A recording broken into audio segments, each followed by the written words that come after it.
Roberto Lara, locutor de la ciudad de Rosario, un gusto que estés en el programa. Gracias, Antonio, a vos y a toda tu gente, a todo tu equipo. Bueno, te voy a tutear, ya te estoy tuteando. Exacto. Muchos años, no quiero decirte longevo, pero... No tengo problema con la edad, tengo 81 años 81. Y 60 y pico de promoción. Muchos Siempre años. en la radio, en la televisión, trabajando, así que si sumás, estás con un siglo de radiodifusión ya. Fuiste pionero, bueno, en la radio, en la televisión también. ¿Con cuál de los dos ámbitos te quedás? Con los dos, son Con los totalmente dos. diferentes. La radio sos vos, Uh-huh. sobre todo en aquella época que la radio era artesanal, vos hacías la radio, hasta manejabas la operación técnica. Hoy en día está todo digitalizado, ya es otra historia. Y en televisión me gustó mucho el hecho de haber pasado desde el inicio de la televisión blanco y negro, pasar por el color y llegar a la digitalización como estamos con estas cámaras. Digitalización. ¿Hoy la excitación pasa por lo auditivo o por lo visual? ¿No? Y te lo pregunto porque un periodista amigo me decía que en otra época, de la época del radioteatro, se paraba en Corrientes y Córdoba y no paraba de firmar autógrafos. Y hoy dice paso y nadie me reconoce. Hoy, ¿por dónde pasa la excitación, en el buen sentido? Yo creo que pasa por los dos sentidos. Físico, figura, Uh-huh. la voz humana, cómo se diga el texto, interpretativo, tiene los dos sentidos valen hoy en día. Uh-huh. Al locutor habitualmente se lo reconoce, uno dice, es locutor, tiene voz de locutor, porque tiene una voz viril, una voz grave, específicamente. ¿La voz del locutor tiene que ser grave o alguien que no tiene voz grave puede ser locutor? Todo el mundo puede ser locutor. Tiene que tener una buena dicción, sobre todo para que se entienda tus Uh-huh. mensajes, sobre todo si es una lectura comercial donde el anunciante pagó para que se lea bien. Claro. Tiene que ser entendible la locución, ¿no es cierto? Y sobre todo si es rosarino, porque no solemos comer las heces. Exactamente. Un problema ahí.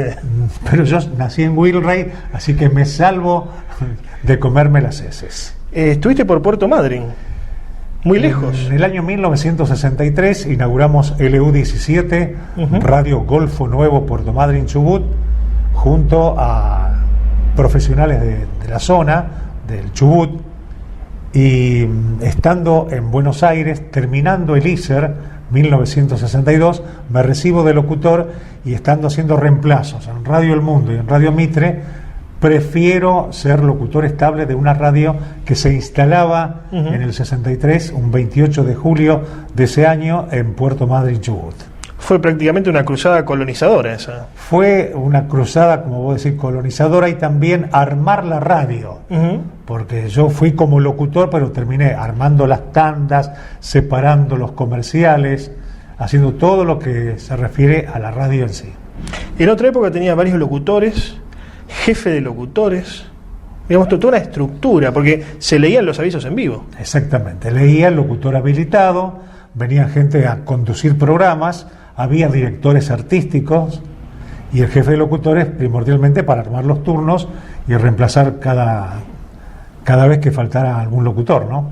¿Por qué se ha perdido eso? Digamos, por falta de presupuesto para bancar tanto personal, hablando en términos más capitalistas, porque cambiamos hacia otra cosa, y hoy no es tan importante pasar avisos hablados, sino de otro estilo, quizás PNT, como se dice, ¿no? Publicidad no tradicional, que la dice por ahí el mismo conductor, el mismo periodista.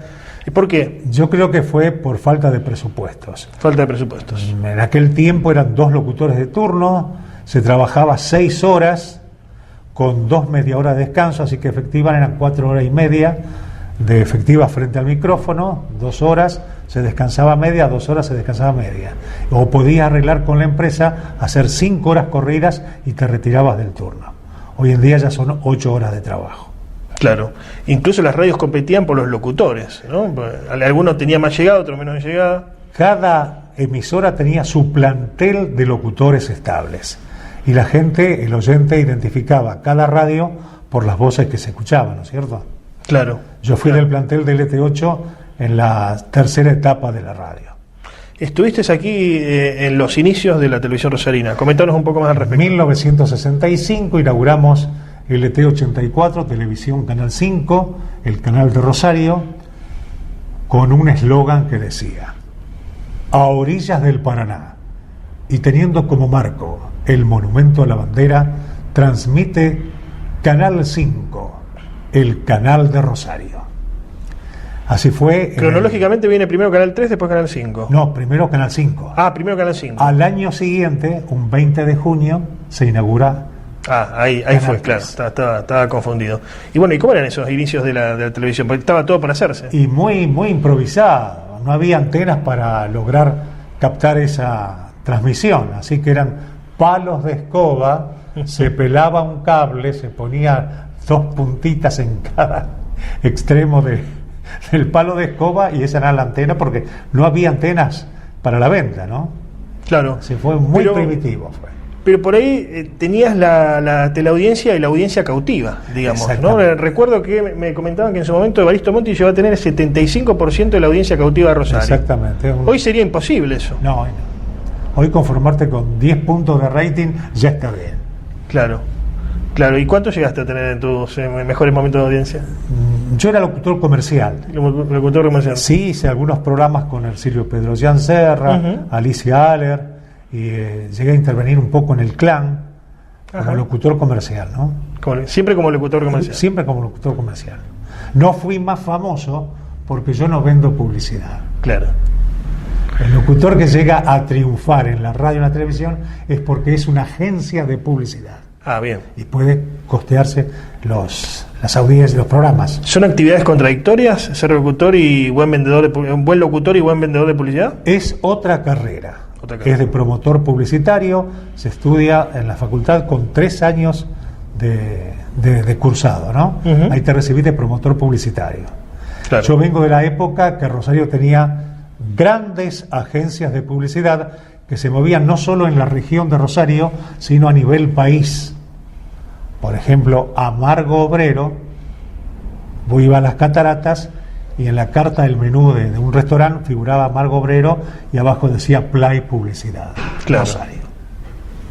Hoy se le dice agencia de publicidad a lo que tiene que ver con el diseño, redes sociales, ¿ha cambiado? Sí, ha cambiado. La agencia de publicidad se ha dedicado más a la parte impresa, gráfica, porque aparentemente rinde más dinero. Más dinero a la parte gráfica. Siempre el dios dinero, ¿no? Sí. Teniéndolo el curso legal, como dice Serrat, vale. Todo es política, diría Aristóteles, ¿no? Sí. Ideología, si tuvieras que definirte, ¿cómo te definís?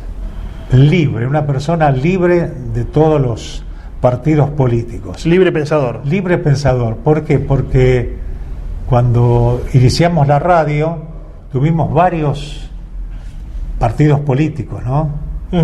Radicales, peronistas, militares. El partido militar. Que pasaron por la radio. Entonces uno no llegó a inscribirse o a ser afiliado de algún partido. Claro. Amo la libertad de prensa. Bien, Así que lo felicito a usted, que es periodista, por la libertad que se toma aquí en Cuna de las Noticias. Cuna de la Noticia. ¿Hoy hay libertad o no? ¿Cómo lo ves? Creo que sí, que hay libertad. ¿Vos te expresás con libertad o no? Sí, hay libertad. Al menos hasta el momento. Hay libertad. Vamos a un corte aquí en Cuna de la Noticia TV y volvemos con la segunda parte de la entrevista a Roberto Lara.